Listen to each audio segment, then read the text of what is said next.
So hello everyone, स्वागत है। इस वीडियो में हम देखेंगे यूपीएसआई के मॉक टेस्ट का एनालिसिस। जितने इसमें हम देखेंगे सारे वो क्वेश्चंस जो मेरे करेक्ट हुए थे। पिछली हमने वीडियोस में देखे थे मैथ और रीजनिंग के इनकरेक्ट और अटेम्प्टेड क्वेश्चंस, ठीक है। तो इसमें हम देखेंगे सारे इनकरेक्ट क्वेश्चन वो करेक्ट। सो चलिए देखते हैं। सबसे पहले हिंदी से शुरुआत करते हैं। चलिए पहले इंग्लिश जीके से शुरुआत करते हैं। सो पहला क्वेश्चन है, who among the following was not a famous painter during Jahangir's reign. तो जहांगीर के दरबार टाइम में दसवंत पेंटर नहीं था। देखो, मंसूर तो था, बिशन दास भी था, मनोहर भी था, दशवंत नहीं था, ठीक है। सिर्फ 14% जनता लगा पाई थी। मैंने टाइम देखो ज़्यादा लिया था, 25 सेकंड लिए थे, और एवरेज बच्चे ने 16 सेकंड लिए थे।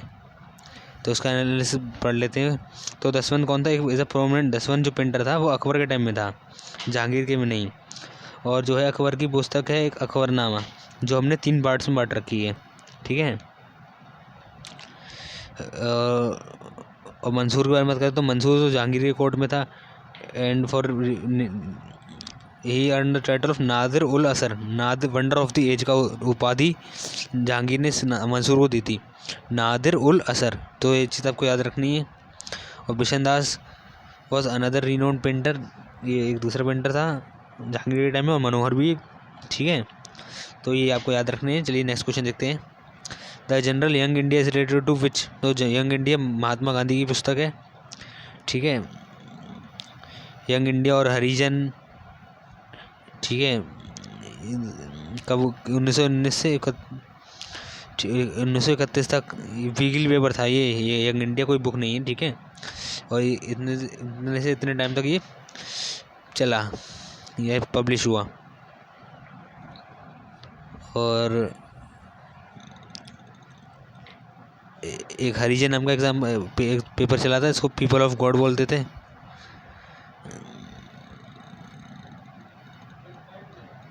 गांधी जी के 2 अखबार और थे, हरिजन बंधु और हरिजन सेवक, ठीक है।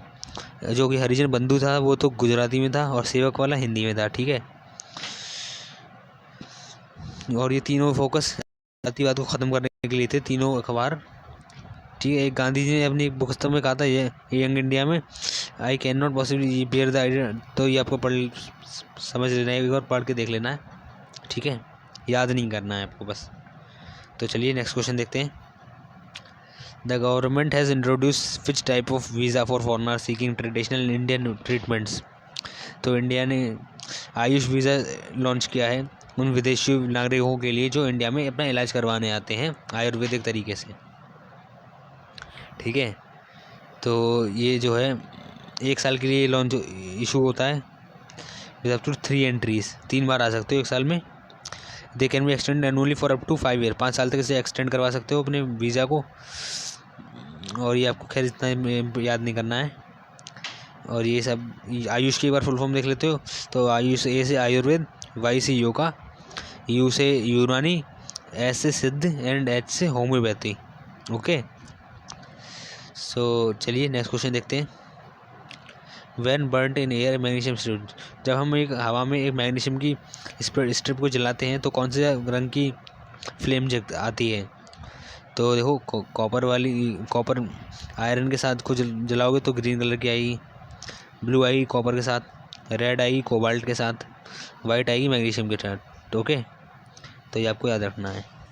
16% जनता कर पाई थी, और मैंने इसे जल्दी कर दिया क्योंकि मुझे पता था 11 सेकंड में कर दिया।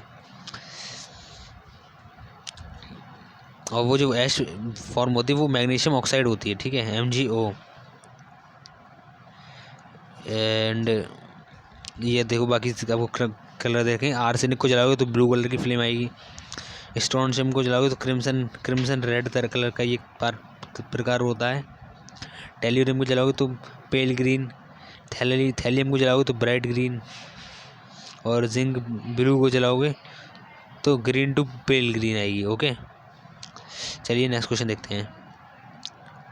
Speed of processor chip is measured in. तो देखो यार, प्रोसेसर चिप की स्पीड को हम माइक्रो हर्ट्ज में नापते हैं, बाकी MBps, BPS और बाइट पर सेकंड, ये तो इनसे हम नेट की स्पीड नापते हैं, या रेट ऑफ ट्रांसमिशन की स्पीड नापते हैं, ठीक है। किस स्पीड से हमारा डेटा कंप्यूटर में ट्रांसफ़र हो रहा है। तो इसको 22% जनता कर पाई थी। मैंने भी इसमें काफ़ी सोचा था, 33 सेकंड लिए मैंने, लगभग दूना। ठीक है, तो यही बात इसमें लिखी है। CPU की स्पीड मेगाहर्ट्ज़, गीगाहर्ट्ज़, हर्ट्ज़ में नापते हैं। प्रोसेसर क्या होता है भाई? तो प्रोसेसर ही अपना CPU का होता है, जिसको हम main brain of the computer बोलते हैं। ठीक है, ये बेसिक अरिथमेटिक ऑपरेशंस को परफॉर्म करता है, लॉजिक। बाकी इसके अगर साइकिल बात करें, इंस्ट्रक्शन साइकिल प्रोसेसर की, ये पूछ लेता है कभी बार। तो उसमें तीन होते हैं। पहले में तो ये डेटा को फेच करता है, फिर दूसरे में उसको डिकोड करता है, उसका मतलब समझता है, और तीसरे में आउटपुट निकालता है। ठीक है, तो चलिए अब नेक्स्ट क्वेश्चन देखते हैं। How many claim maintenance under section 125 of CRPC। तो CRPC की धारा 125 के तहत व्यक्ति ये तीनों मेंटेनेंस लगा सकते हैं। जो अपना पर्सन है वो, यानी कि जो अपना मेल आदमी है, उस पर उसकी पत्नी भी क्लेम लगा सकती है, बच्चे भी, और माँ बाप भी। ठीक है,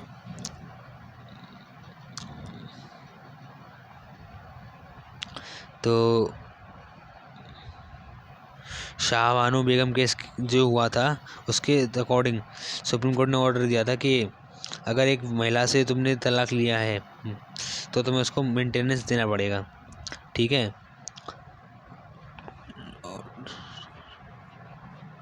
a woman despite the unfortunate situation is in a relationship with a married man and is not entitled to maintenance. This may cause injustice, but Supreme Court stated that such inadequacy can only be cured by the legislature. Okay, so इसमें एक exception भी है। अगर मान लो किसी महिला ने एक पर्सन व्यक्ति से तलाक ली और दूसरे आदमी से शादी कर ली, तब उस केस में उसे मेंटेनेंस नहीं मिलेगा। ठीक है, अगर उसने शादी नहीं करी तब तक मिलेगा। और यह इसका एक्सेप्शन पढ़ सकते हो आप। ठीक है, तो ये अब वही बात है जो मैंने आपको बताई थी। अगर वो एडल्ट्री में रहती है, ऐसे ही बच्चों के लिए है कि बच्चे अगर माइनर हैं तो उन्हें मिल सकता है। अगर वो 18 साल से जब तक उम्र अटेंड नहीं कर लेते, उसके बाद अब वो कमाने लायक हो जाते हैं बच्चे, तो उन्हें नहीं मिलेगा। ठीक है, और जो है, if a minor girl's husband is unable to support her then the father of such a girl is required to maintain her. और ये एक्सेप्शन है। ठीक है, ऐसे ही पेरेंट्स के लिए है, ए मदर और father who is unable to support themselves is entitled to claim maintenance from this children. ऐसे ही अगर माँ बाप किसी व्यक्ति के कमाने लायक नहीं है तो वो अपने बच्चे से मेंटेनेंस के पैसे मांग सकते हैं सेक्शन 125 के तहत। However it is not clear कि फादर मांगेंगे या मदर मांगेंगे या फिर। ठीक है, तो यही तीनों थे, ऑल ऑफ दी अबव था इसका आंसर। चलिए नेक्स्ट क्वेश्चन देखते हैं अब। यूनेप की फुल फॉर्म, ये तो बच्चे को पता है। यूनाइटेड नेशन एनवायरनमेंट प्रोग्राम, इसका हेडक्वार्टर कहाँ पे भाई? नैरोबी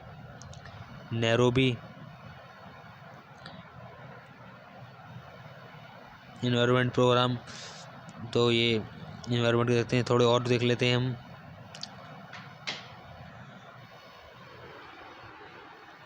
जैसे कि देखो आप, इंटरनेशनल टेलीकम्युनिकेशन यूनियन का जिनेवा में है, ILO का 1919 जिनेवा में है, वर्ल्ड ट्रेड ऑर्गेनाइजेशन का मैड्रिड स्पेन में, FAO का रोम में FAO बोले तो फूड एंड एग्रीकल्चर ऑर्गेनाइजेशन। ऐसे IMF का वाशिंगटन DC, वर्ल्ड बैंक का वाशिंगटन DC। ये दोनों जुड़वा बहन, ट्विन सिस्टर्स बोली जाती हैं। दोनों का गठन भी एक ही डेट पे हुआ है, 1945 में। ओके, बाकी यूनेस्को का पेरिस में, WHO का जिनेवा 1948 में। 7 अप्रैल 1948 को कौन सा डे मनाया जाता है, आप बताइए? 7 अप्रैल को कौन सा डे है? और NDB का चाइना में शंघाई, ASEAN का जकार्ता इंडोनेशिया की नई राजधानी आप बताइए क्या कौन सी हो गई है? नूसंतारा हो गई शायद। कमेंट में बताइए। बाकी सार्क का काठमांडू में है, नेपाल में, और बिम्स्टेक का ढाका बांग्लादेश में है, ठीक है। और SCO का भी चाइना में है, ब्रिक्स का भी शंघाई में हो गया, ISA का गुरुग्राम इंडिया में है। ISA में इंडिया और फ्रांस ने मिलकर बनाया है, ठीक है। इसमें अब बाकी देश भी जुड़ गए हैं। नेक्स्ट क्वेश्चन देखते हैं। वो मतलब following formulate the monetary policy in India की मॉनेटरी पॉलिसी कौन बनाता है? तो वो RBI बनाती है। इसमें ये इन्फ्लेशन डिफ्लेशनेशन को कम करने के लिए कुछ रेट्स तय करती है, लाइक रेपो रेट और bank rate, reverse repo rate. तो वो फाइनेंस कमीशन नहीं बनाता है, ये अपना बजट बनाता है। नीति आयोग नहीं, ये रिपोर्ट बनाती है, लाइक सस्टेनेबल डेवलपमेंट इंडेक्स है ना। बाकी ये मिनिस्ट्री ऑफ स्टैटिस्टिक्स, ये अपना ये पॉपुलेशन काउंटिंग में, सेंसस में काम आती है। तो ऑप्शन सी अब थर्ड सही है। देखते हैं अब ज़रा।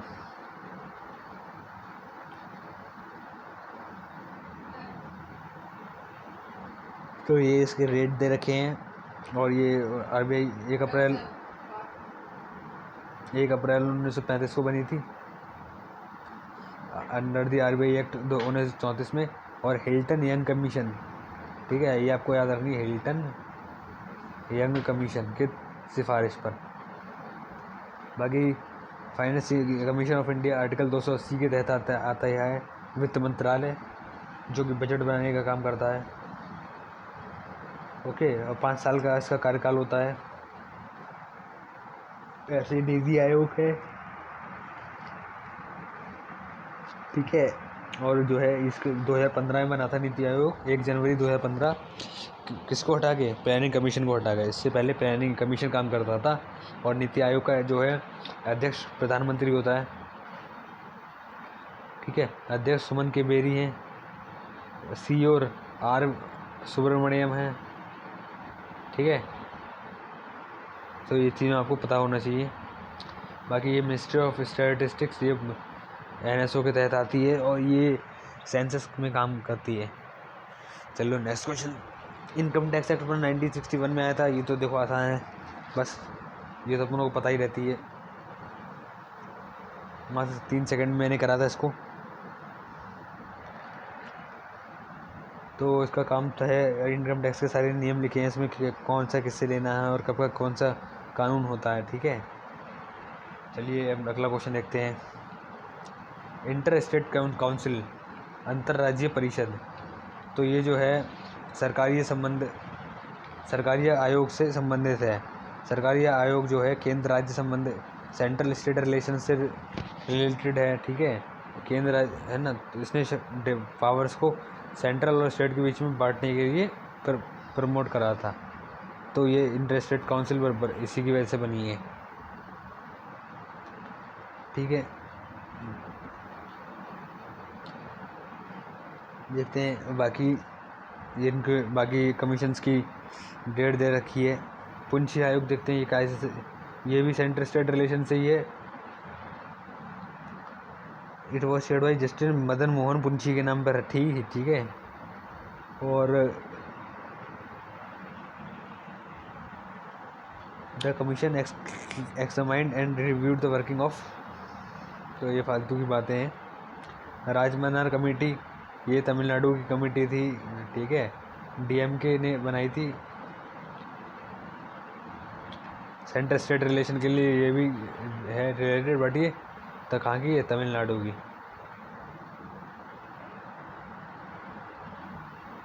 ठीक है। इंटर स्टेट काउंसिल गई थी राजमनार कमेटी ने। और फाइनेंस कमीशन को परमानेंट बॉडी बनाया जाए, ये भी इसने गई थी। ये 356, 357 और 365 हटाए जाए, बट ये हटाए नहीं गए, ठीक है। ये 356 तो अपना उससे आता है ना, इमरजेंसी से, 357 इमरजेंसी से आता है, तो ये दोनों नहीं हटाए गए। ऑल इंडिया सर्विसेज को हटानी गई थी, IAS IPS IFS को, बट ये भी नहीं हटाए गए। हमने कुछ मांगे इसकी ली, कुछ नहीं ली। और planning commission to replace, planning commission को रिप्लेस करने की बात कही थी इसे स्टेटरी बॉडी से, जो कि रिप्लेस कर दी थी, नीति आयोग आ गया था उसके बदले। सेंट्रल गवर्नमेंट, उसमें देखो सेंट्रल गवर्नमेंट ने इसकी सारी रिकमेंडेशन को ज़्यादातर को इग्नोर कर दिया, बस इसकी ये वाली पहली वाली थी, ये दूसरी वाली, और प्लानिंग कमीशन को स्टेटरी बॉडी से रिप्लेस कर दिया। ओके, नेक्स्ट क्वेश्चन देखते हैं। मॉडर्न मनु किसे बोलते हैं? So in this question is asking that who is known as modern Manu of India. So इसका right answer will be B.R. Ambedkar. As you can see, 51% got this right, and this means it is an easy question. So let's know some more information.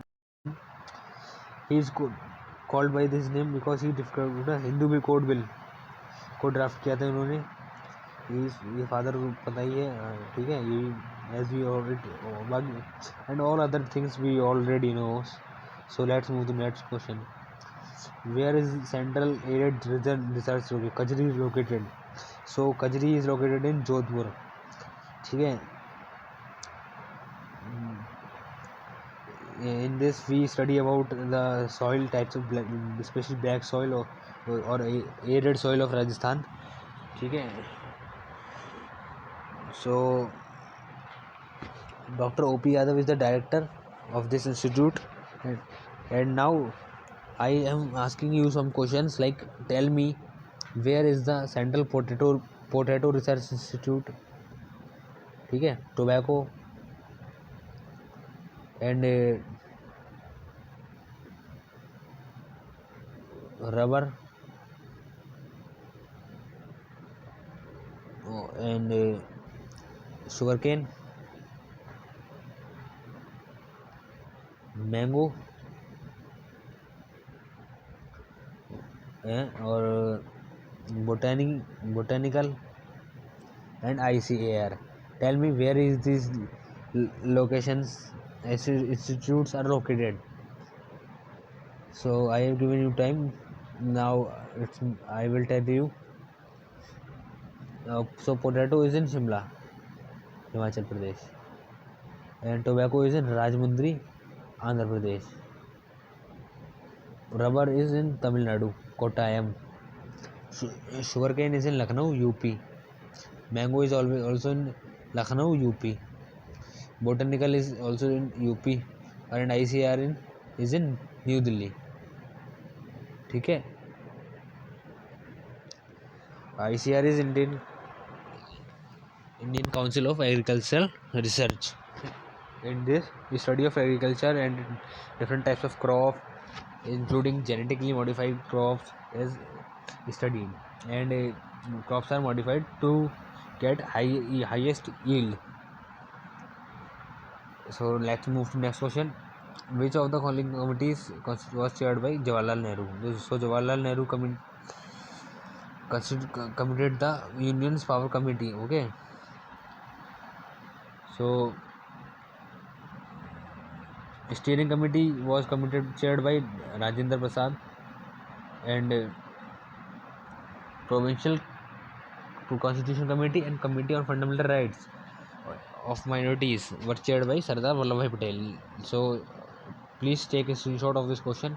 I also save this in my bookmark. Let's check. Where is the Mount Livo Tabi Laki? So it is in current affair में, because in recently a sudden burst explosion is seen in this these volcanoes. So it is these are in Indonesia.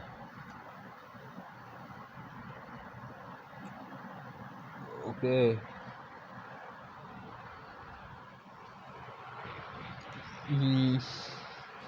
And who is non-member who can participate in the debate of Lok Sabha? So Attorney General, according to Article 63, is a non-member who can participate in Lok Sabha meeting of Lok Sabha as well as in Rajya Sabha. Guys, please let me know, are you comfortable in English or not? May I switch to Hindi? Please, if majority of students comment for English, then I will start from teaching in English from today and vice versa. Okay, so the explanation is Article 76. Attorney speaks about Attorney General, and he he can participate in both the councils of लोक parliament, but he cannot vote in any proceedings. He just only hear, and he is the highest law advisor of the India, a jurist. This question was controversial in CGL mains 2024. Okay, so let's move to next question. Biogas consists of carbon dioxide, methane, and hydrogen sulfide. Okay, this can also be done by eliminating the options, because helium is not a biogas. Eliminate option 1, and water is not a biogas, and in option 3, hydrogen is not a biogas. Biogas are those gases which are composed by using natural substances, and like cow dung. See, so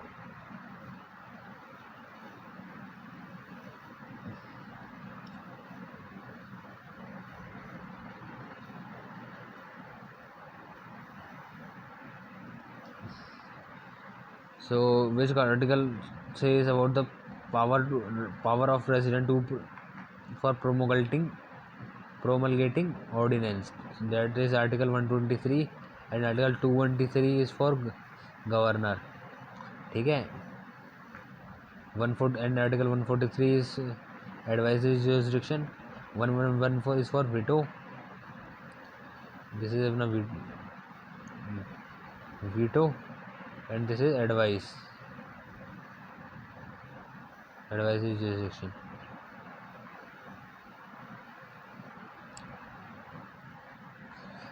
So qualification of president should be, he should be a citizen of India. Okay, first of all, he should have completed 35 years of age. He should be qualified for election as a member for Lok Sabha.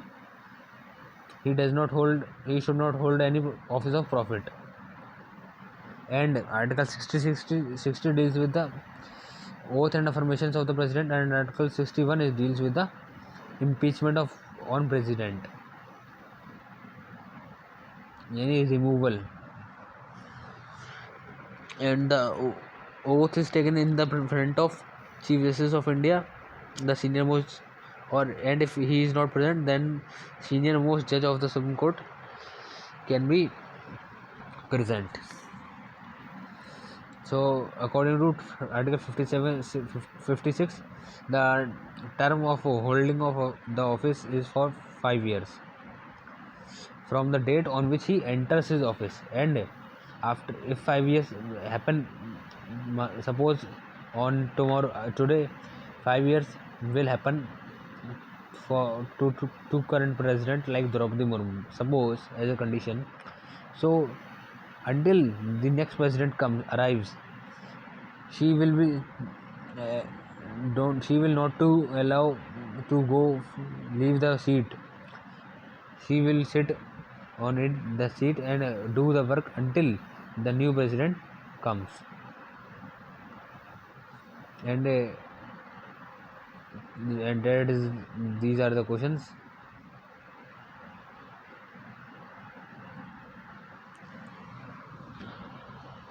ठीक है.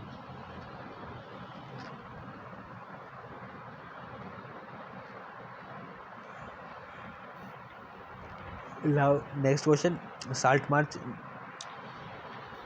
This was started in 12 March 1930 to 6 April 1930 from Sabarmati to Dandi.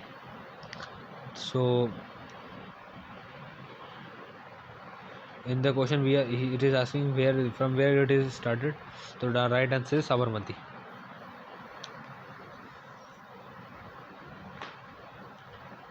It started with 78 followers for a 24-day journey, approx 335-85 kilometers.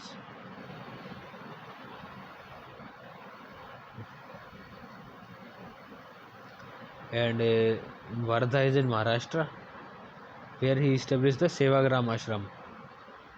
ठीक है. Kochrav is Gandhi ji's first ashram in India. Kochrav, that was in Ahmedabad, ठीक है, in 1915. Due to sanitation concerns and lack of space, Gandhi later shifted the ashram to Sabarmati.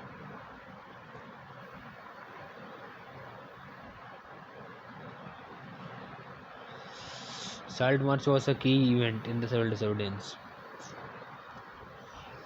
Let's check next question. So guys, in this video we will only discuss about GK question.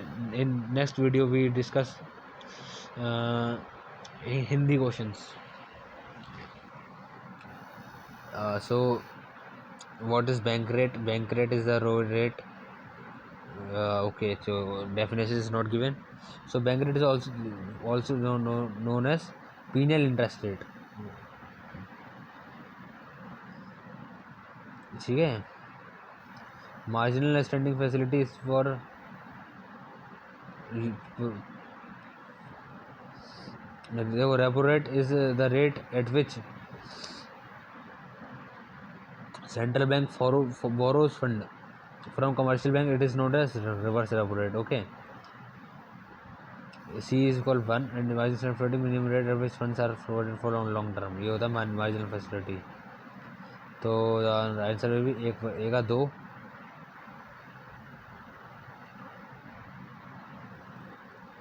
ठीक है. तो the answer will be option number 2. These you already know, I think so don't discuss now. Let's see. This question is tough as few people attempt this and make this right. Like only 23% people are there. So like if you want to do this, then use elimination. Like founding of Satyagraha Sabha. It is we recently watched a question in which about the Gandhiji's ashram information was shown. So Satyagraha ashram was established in 1919. ठीक है. And Sabarmati ashram was found in 1915. And the founder of Sabarmati ashram in Ahmedabad. From options you can easily mark the answers 4 and D. 4 and D किसी में नहीं है, इसमें नहीं है, इसमें भी नहीं है. तो option C is the right answer. ठीक है.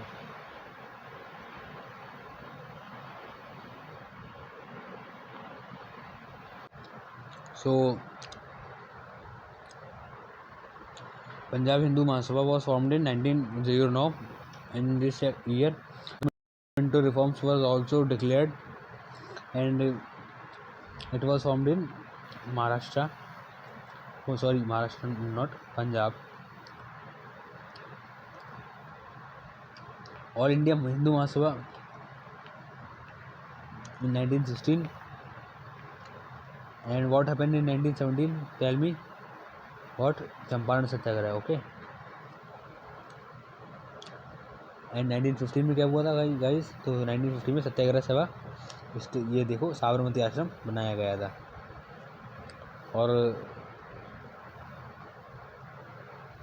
1919 में ये साबरमती 1919 में तुमने एक तो सत्याग्रह सभा बनाई गई और जलियांवाला बाग हत्याकांड भी हुआ था.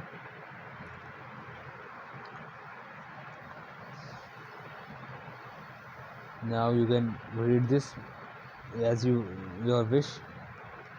Let's check this question. The government introduced an amendment to the Juvenile Justice Act 2015 in the Lok Sabha on 6 August 2018 as proposed by the Ministry of Women and Child Development. Okay, it is right.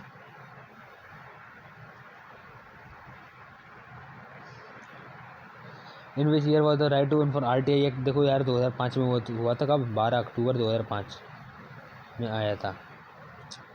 और इसमें 31 धाराएँ हैं, 6 part हैं, 2 section है। Okay, ये चीज़ आपको याद रखनी, 2 सेक्शन, 31 धाराएँ और 6 पार्ट। 12 मार्च 1930 आपको याद रखनी है। वो सॉरी, अरे 12 अक्टूबर 2005 को it was come in force and I sorry I there was a confusion, I confuse mugged up this with IT act 2000 सन 2000 के साथ यार कन्फ्यूज़न हो गई। तो 12 अक्टूबर को देखो ये उसमें आया था, लागू हुआ था, बट 15 जून 2005 को ये बना हुआ था, इनेक्ट किया गया पार्लियामेंट में। और इसके तहत कोई भी सरकारी अधिकारी, कोई सरकारी एजेंसी को आपकी जवाब देना ही पड़ेगा। अगर आपको उसकी कुछ भी चीज़ चाहिए उसे बतानी ही पड़ेगी। लाइक अगर आपने जो अपना फाइनेंस कमीशन है, वित्त मंत्रालय, उससे पूछ लिया कि भाई तुम्हारे पास कितना रुपया है, कितना तुम खर्च करते हो, कितना तुम बचाते हो, कितना अपनी जेब में डालते हो, सारा हिसाब किताब दो, 1 साल का या 2 साल का, 3 साल का, तो उसे देना ही पड़ेगा भाई, क्योंकि वो एक सरकारी संस्था है, उसे हमारे नीचे दबके रहना पड़ेगा। बट आप प्राइवेट में नहीं डाल सकते हो। लाइक अगर आप किसी प्राइवेट कोचिंग में गए, मान लो आप मुकेश अंबानी घर पे गए और मुकेश अंबानी से आपने कही कि भाई अपने घर का पूरा हिसाब किताब दे, कितना खर्च करते हो, कितना बचाते हो, ठीक है, अब शादी में कितना खर्च किया, तो वो नहीं देगा। तो भाई प्राइवेट में तो हम नहीं जा सकते, बट सरकारी में जा सकते हैं, क्योंकि हमने सरकार को हमने चुन के रखा है, ना कि सरकार ने हमें चुना है, ठीक है। तो ये चीज़ आपको याद रखना। बट सरकार से अभी आप लिमिटेड चीज़ें मांग सकते हो, कुछ बहुत ज़्यादा ऊट पटांग चीज़ें नहीं मांग सकते। इसके लिए सरकार ने एक कानून बना रखा है। और जैसे कि आप इंडियन आर्मी से ये नहीं मांग सकते कि आपकी आर्मी कहाँ कहाँ है, आपके मिशन में कौन कौन है, आपने कहाँ कहाँ अपने एजेंट भेज रखे हैं स्पाई के रूप में, या आप IB रॉ, ठीक है, इनसे खुफिया विभाग जो है अपने, उनसे इन्फॉर्मेशन नहीं मांग सकते कि तुम्हारे जो गुप्तचर हैं, ठीक है, वो कहाँ कहाँ हैं, अभी उनकी लोकेशन दो, फ़ोन नंबर दो, ठीक है, उनके घर कहाँ हैं, तो वो वैसे कोई इन्फॉर्मेशन नहीं मांग सकते। बेसिकली डिफेंस से रिलेटेड इन्फॉर्मेशन नहीं मांग सकते हो, बाकी चीज़ों से मांग सकते हो। अपने प्रधान से मांग सकते हो आप कि उसने इतना पैसा कहाँ खर्च किया। तो इम्पोर्टेंट देखो, क्वेश्चन में 36 देखते हैं, IT एक्ट 2000 के तहत इम्पोर्टेंट कॉन्सेप्ट क्या है। तो ये तीनों ही है, देखो IT एक्ट में तीनों ही हैं। देखो 17 अक्टूबर सन 2000 को ये नोटिफाई किया गया था, ठीक है। Law breaking rules and electronic commerce deal करता है ये, ठीक, ड्यूरिंग द सर्टिकल, है ना, that is the other unnecessary stuff, you can read if you want, and let's check another question, what is the legal nature of the preamble। so preamble देखो अपनी जो प्रस्तावना है, ये इन्फोर्सेबल तो नहीं है, ठीक है, और 1 मिनट, इन्फोर्सेबल नहीं है। It may be enforce in special circumstances, नहीं यार, preamble तो एक तरह से ये समझ लो मेन पेज है। जैसे आप कोई बुक खरीदते हो, इंडेक्स है, मान लो आपने एनसीईआरटी की बुक खरीदी, तो उसमें पहले पेज में प्रेम्बल लिखी होती है, तो वो बस दिखावे के लिए होती है, बस पढ़ने के लिए होती है, है ना। उसमें आप कुछ संशोधन नहीं कर सकते हो। अगर उसमें कोई चीज़ लिखी और वो आपको संविधान सरकार नहीं दे रही है, तो आप कोर्ट में नहीं जा सकते हो कि भाई ये मुझे क्यों नहीं दे रही हो, लाइक कोई सा भी राइट। और जैसे कि, ठीक है, तो जैसे कि अपना DPSP, वो भी इन्फोर्सेबल नहीं है। फंडामेंटल ड्यूटीज़, वो भी इन्फोर्सेबल नहीं है। प्रियम्बल, ये भी इन्फोर्सेबल नहीं है। इन्फोर्सेबल क्या है भाई फिर, ये है सिर्फ only fundamental rights. Fundamental rights हमने कहाँ से लिए, वो लिए हमने US से। फंडामेंटल ड्यूटीज़ हमने कहाँ से ली, वो ली हमने इंग्लैंड से। तो ये सबके मैंने आपको अच्छे से बता रखा है पिछली वीडियो में। उसमें सारे गलत क्वेश्चन देखे हैं, वो आप ज़रूर देख लेना, क्योंकि सही क्वेश्चन तो देखो आसान होते हैं, वो तो ज़्यादातर बच्चे सही कर ही देते हैं, बट जीतेगा वही, नंबर उसके ही बढ़ेंगे जो गलत क्वेश्चन को भी देखेगा। जो क्वेश्चन गलत हो गए थे या फिर कठिन थे, कम बच्चों ने किए, उनको जो देखेगा अच्छे से याद समझेगा तो उसी के अच्छे नंबर आएंगे। तो उसे ज़रूर देखना गाइस। मैंने देखो आई यहाँ पे आई बटन बन के आ रहा होगा, वहाँ पर मैंने उसकी लिंक दे दी है, उस पर आप टच करके देख सकते हो। और चलिए, परिमल के बारे में लिखा गया है,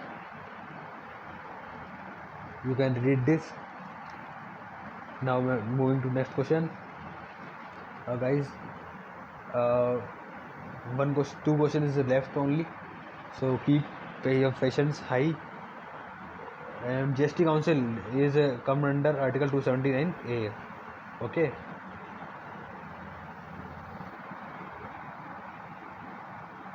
According to 101 constitutional amendment, it has 33 members and it is headed by finance minister. ठीक है। और 101 कॉन्स्टिट्यूशन अमेंडमेंट 2017 में से ही लाया गया था और प्रेसिडेंट को 60 दिन के अंदर एक जीएसटी काउंसिल बनानी थी। जैसे जीएसटी काउंसिल में कौन कौन होता है, देखो चेयरमैन तो उसका फाइनेंस मिनिस्टर होता है, लाइक अभी निर्मला सीतारमण है। मेंबर होते हैं कौन कौन, union minister in charge of finance और रेवेन्यू वो होता है, मिनिस्टर ऑफ फाइनेंस और टैक्सेशन होता है, वाइस चेयरमैन मेंबर्स होते हैं। ठीक है, चलिए लास्ट वन क्वेश्चन देखिए, last but not least,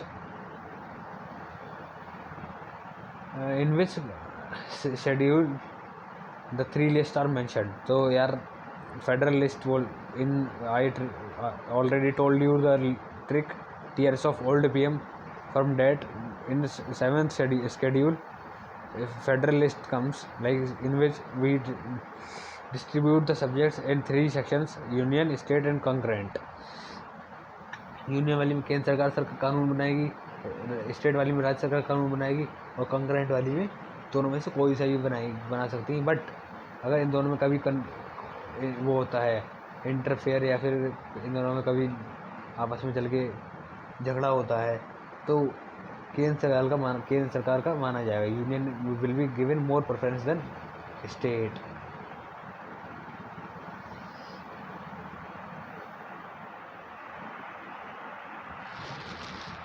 Okay. And currently 100 subjects are given in union list. Formerly there was 97, but now 100, and these subjects come under this, like lotteries. It is an important question. Lotteries comes in union, income tax, post office, corporation tax, highways. ठीक है, state list में क्या था भाई, state list में अभी 61 subject हैं, जिसमें पहले 66 थे। और इसमें आती है लोकल सेल्फ गवर्नमेंट, ठीक है, public health, fisheries, taxes on agriculture income. और कंकरेंट लिस्ट में आते हैं अभी 52 सब्जेक्ट हैं, पहले 47 थे। ठीक है, अभी 5 बढ़ चुके हैं। तो education, electricity, forest, protection of wild animals, population control and family planning, price control, marriage and divorce, ये सब इसमें आता है कंकरेंट लिस्ट में। अब मैं आपको एक चीज़ और बता दूं, अब कुछ सब्जेक्ट तब फिर भी हमारे बच जाते हैं जो तीनों लिस्ट में नहीं आ पाते हैं, तो उनको हमने एक अलग से बनाया है, उसको बोलते हैं हम रेजिडोरी पावर्स। ठीक है, अब रेजिडोरी पावर्स, अब या हिंदी बोले तो अवशिष्ट शक्तियाँ, तो वो हमने उसमें डाल दी हैं। ठीक है, तो इसमें भी यही है कि कानून इसमें भी कोई सा ही बना सकती है, केंद्र भी और सरकार भी, बट प्रेफरेंस केंद्र वाले को दी जाएगी। ठीक है, लाइक अपना आईटी एक्ट है, it come falls in under residuary act powers. In 2nd schedule it comes about, it speaks about salary and emoluments, allowances of these ministers like president and other ministers, judge of Supreme Court and High Court, attorney general and CAG. 9th schedule is act tells about zamindari system and ठीक है, बोले तो land reforms, और ये एक पहला संशोधन 1951 के तहत हमने जो इसे जोड़ा था। और छठी श्रेणी सूची में आते हैं अपने other states like north east वाले असम, मेघालय, त्रिपुरा, मिजोरम। इम्पोर्टेंट पॉइंट अगर बात करें तो आर्टिकल 246 इसमें आता है, तो शेड्यूल 3 लिस्ट आती है अपनी, है ना, सेंटर और स्टेट के बीच। और ये हमने यूनियन लिस्ट और स्टेट लिस्ट का आइडिया हमने कनाडा की कॉन्स्टिट्यूशन से लिया था, ठीक है। और कंकरेंट लिस्ट है जो हमने वो ऑस्ट्रेलिया से ली है। तो ये बस गाइस, ये वाला मैंने जीके का सेक्शन करवा दिया। तो उतने टोटल 40 मिनट लगे यार, काफ़ी टाइम लग गया एक्सप्लेनेशन देने में। तो वीडियो आपको कैसी लगी प्लीज़ कमेंट करिए और hit the like button. And please दोस्तों अपने दोस्तों के बीच वीडियो को शेयर भी कीजिए if you like this. And अगर आप मुझे ये भी बता देना कमेंट में कि मैं अगली बार से टोटल हिंदी में पढ़ाऊँ या टोटल इंग्लिश में पढ़ाऊँ या दोनों मिक्सचर में पढ़ाऊँ। और अगली वीडियो में हम हिंदी के सारे सवाल देखेंगे जो करेक्ट हुए थे उनकी, वरना वीडियो लंबी हो जाएगी। और अब पढ़ाई करते रहिए दोस्तों, टाइम वेस्ट ज़्यादा मत करिए अपना, क्योंकि एग्ज़ाम नज़दीक है आपका। यूपीएससी का एग्ज़ाम मेरे हिसाब से तो जनवरी की शुरुआत या लास्ट में हो सकता है, ठीक है। और चलिए बाय, फिर नेक्स्ट अगली बार मिलते हैं। जय हिंद।